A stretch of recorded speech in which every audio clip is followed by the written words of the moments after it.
So this week we had enough content for 2 videos, so I'm going to have one video that are questions for my Australian friends that pertain to things that are not wildlife, and then we're going to have an entirely separate wildlife video right now. Alright, so somebody wanted to know about true stories of magpie swooping season. I have never been swooped by a magpie in my life. No. Because I feed them. Feed Yeah. your corvids. Yeah, we feed our magpies. We've always fed the birds in our area, and so now there's actually in this house, there's a gang of about 5 that hang around our backyard because I was feeding them chips and they tried to come in the house, and I was like, okay, this is too personal. We're setting boundaries, guys. Yeah, so I've been swooped by an Indian myna before because they're God. dicks. Oh, I hate those fucking birds. They really like to swoop I almost cyclists. got my eye taken out by an Indian myna. Yeah, it was like thunk. Like it's not like swooping from above, but from like in front. Eye Like, height. it's terrifying. Magpies are terrifying if they decide you're a threat. Yeah. But all you have to do is feed them and they will remember you Yeah. forever. So, And tell their friends.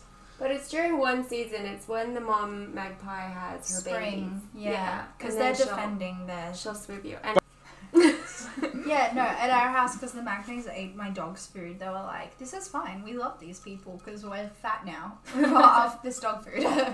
You've been swooped there, right, Joanna? I have. And the first time I arrived in Australia, when people told me about swooping magpies, I laughed out loud and was like, what a joke. And then I went out on my bike and I got swooped straight away, right on my helmet, and screamed and just kept cycling, thinking like I'd get away, but they just kept coming and coming, and like eventually they stopped. But oh my god, it's ferocious. Yeah, that's why if you see people with cable ties on their helmet, so it's pointing up, that's the purpose. Mhm. And people used to also get ice cream cartons and Get what? ice cream cartons, like empty ice cream boxes, Oh. like the square ones, and Okay. draw eyes on them, and you'd wear that to school. Magpies definitely have a thing against bike helmets. I don't know what it is, but Well, that's they're because not a everyone fan. in this country hates people who ride bikes. That's very Everyone true. hates cyclists. Alright, so the last one is favorite animal encounter, and I know that this particular user also wanted me to go over mine, and I think that for me was the time that I was out bushwalking and I saw a little lizard, and I was kind of like down looking at the lizard, and then next to it came this red-bellied black snake, and my first thought was to be like, oh my god, it's so pretty, and take a photo of it. And red-bellied black snakes are one of the most venomous snakes in the world, but luckily for me, they want nothing to do with humans, so it ran off and did not bite me. And they eat brown snakes, the ones that do want to kill you. So what are your guys' favorite animal encounters? Who's going first? I can. So I was at a festival down in Victoria. This is a shared story. And we went hiking up this mountain because the sun was setting. It's all very gorgeous, and we just chilled up there, you know, relatively inebriated, having a great time. All right, you know, sunset, time to go down the mountain. And so kangaroos generally come out and feed at dusk, like dawn and dusk. So there were kangaroos hopping around, but because there were lots of people, they were a bit scared. So we're like, you know, oh, it's no big deal. Walk down and come face to face with a fucking swole kangaroo that was like head and shoulders above me. So I'm 5'4" or thereabouts, and this was like almost as tall as Regan. No, he was taller than me. How tall are you? I'm 6'1", 6'2". Yeah, so really huge. And so if you don't know much about kangaroos, they're like the Chad animal. They're jocks. They fight each other, and that's how their society is structured, is if you win the most fights, you're the alpha, like you're the breeding male. So this kangaroo is like filled with scars, muscly, tall, and I'm like, And so, you know, what kangaroos do when they're threatened is they fight, they box, and they will scratch you with their claws. They have a tendency as well to like slice your stomach open, because they kind of stand on their tails and kick you with both their legs. Except like in an arc. So But it's like like this. down. So it hits you in the chest and then just tears your bowels down towards the Yeah, ground. so you get deboweled. Anyway, so I came face to face with a kangaroo, and I was like, I'm going to die today. That's great, because he was surprised. And then Regan kind of like steps in front of me like, well, I guess I have to die for my girlfriend now. Aw, he thankfully. was jumping down the mountain because he was jumping up the mountain to our left, and he came towards the top, and there were other people at the top, and they came over the crest, and he saw them, and he was like 5 meters away from them. He's like, oh fuck this shit, people. Yeah. So he did like a turn and came towards us, and now there were people to our left and nothing to our right, but because he was startled, he came towards. Well, he was coming towards Kaylee. I was to the kangaroo's left. So I've looked back and I've gone, oh fuck, huge kangaroo. I've stepped in front of Kaylee instinctively. I did not want to die. It was just an instinct. And he got to a meter away from me. He's like bouncing towards me at like several kilometers an hour. He hits the ground a meter in front of me and does a 90-degree bounce to the left. And I have never felt so relieved in my life that a kangaroo can change direction so quickly. Because I, honest to God, thought I was going to be run over by a kangaroo that was several magnitudes heavier than me. Yeah. What about you, Sam? Probably the time I went and caught a funnel web spider. Ooh, why did you do that? Well, I wanted a gift for my girlfriend at the time. What? So So you didn't like this girlfriend very much, did no, you? she loved it for one. So these are Aussie mating rituals, apparently. Yeah. So You may not be here to fuck spiders, but she sure is. So at our farm we have a mix of funnel webs and mouse spiders. Mouse spiders are basically the same; they're just slightly less aggressive. So I just turned over a rock, saw the little silk sock that the funnel webs and the mouse spiders build, and just started digging. Luckily, I had a glove over my left hand because I caught it. Well, I noticed it because it was crawling over my hand like this. So yeah, just sort of picked up my hand, quickly shook it off because it can bite through the glove very easily, and managed to scoop it into my jar and took it home.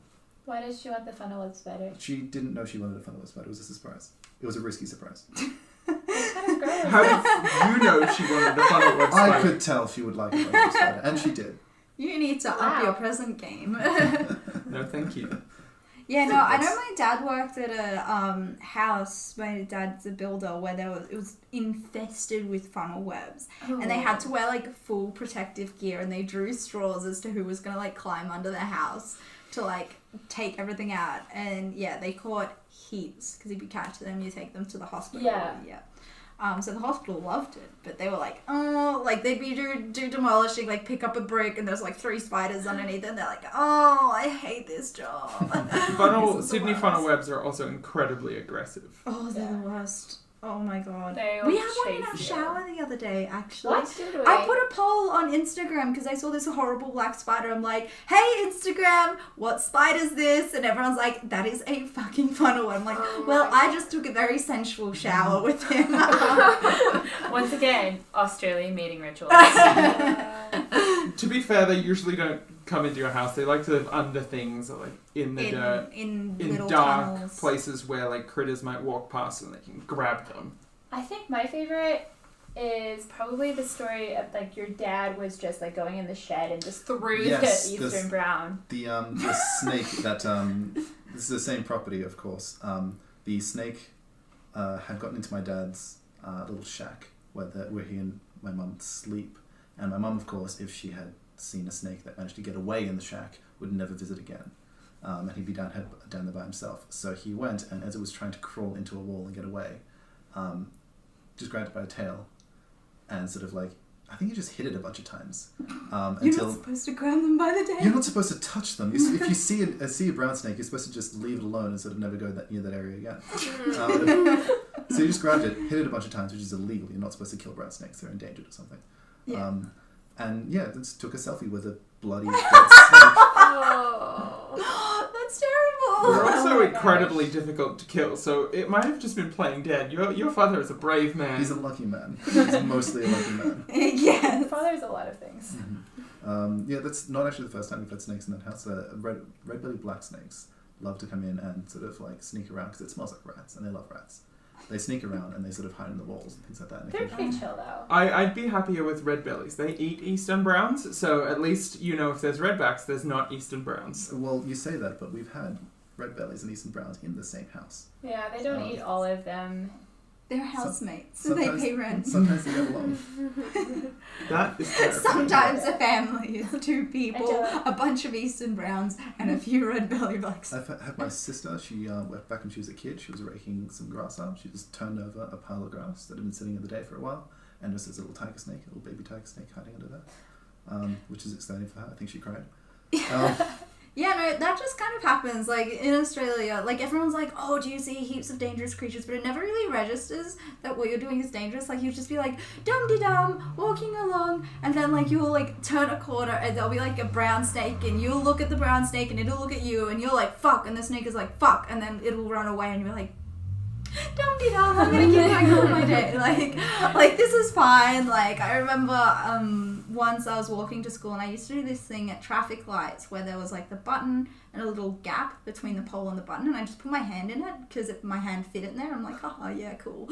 And so I did that, and I kind of touched something. I was like, ugh. Looked in it, and there's, like, a redback spider, and I'm like, ooh. Oh, that's... could have gone to hospital today. Some of you guys might remember that a couple weeks ago I had a redback mother with a few nests of eggs, and those can produce, I think, up to 1,000 spiders. So that spider doesn't live at my house anymore, but it's really similar to our black widow spider. Yeah. Sunny Just a little bit more venomous. And another time I got bitten here by a white tip, which they can turn necrotic. It can. It's yeah, kind of it like... can. It's a bit touch and go. And at the time I was like, oh, that was a very ugly ant that bit me. And I just kind of squashed it like that. And then I went home and my dad killed a white tip and was like, now kids, gather around, keep an eye out for these white tips because they're really dangerous. I'm like, oh, you'll never guess what bit me today. One of those cunts. Actually, a huge misnomer. Usually what happens is, for whatever reason, it seems to aggravate the staph that's naturally occurring on your skin. White-tip spiders themselves aren't actually venomous. I was about to say, if you want some real heavy reading, look into the science behind white-tip bites, because they have no fucking idea what goes on. There's like a chance that it will turn necrotic, and it's not actually the spider's fault. But everyone's like, white tips are dangerous. Don't blame the spider. And well, it's actually, like, they still to this day don't know 100% what causes it or doesn't cause it at the time.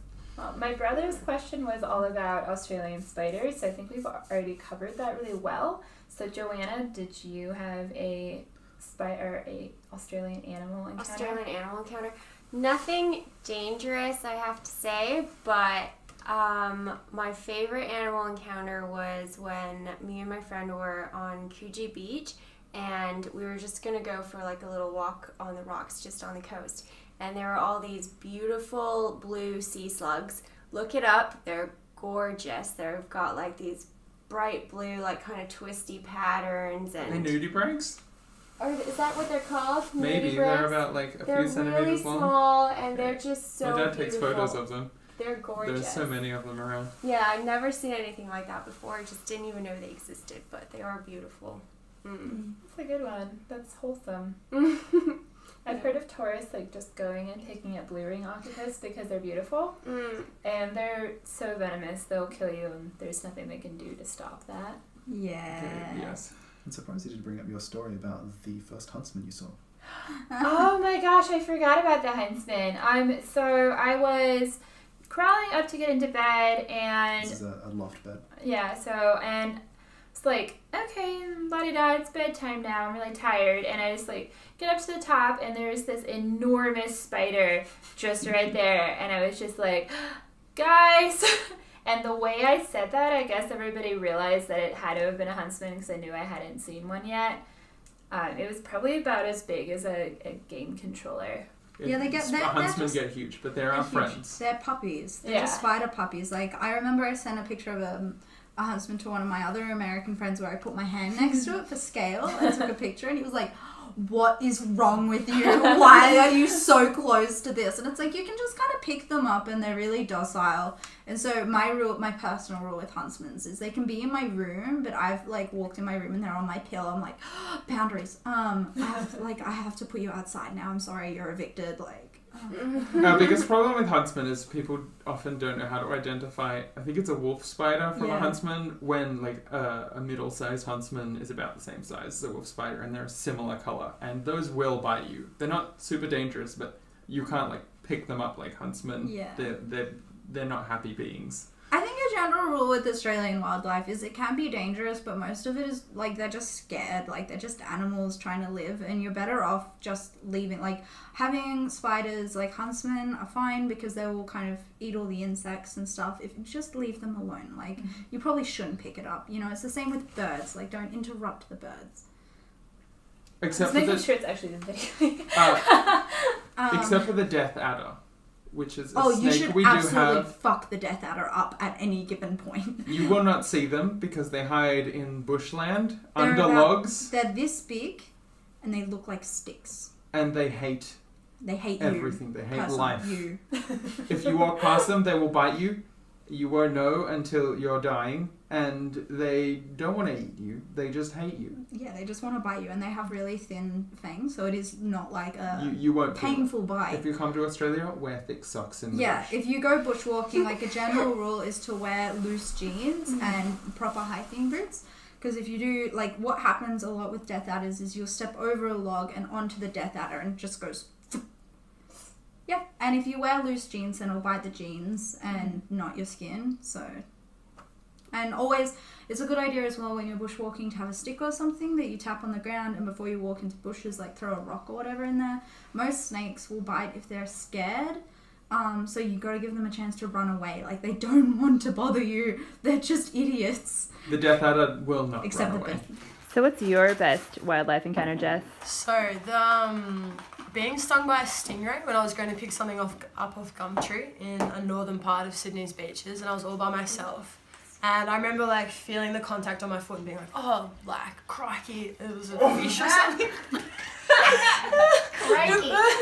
It was a fish, but then like maybe 5 minutes later it just started getting like so bad because they have like a really mucousy poison apparently, and it takes quite a while for it to go through your skin. Your nervous system. That's what it affects. Was very painful. All But I'm right. here to tell the tale, and Steve Owen isn't, so Oh my god. May he rest in peace. may he rest in peace, Steve Owen, legend.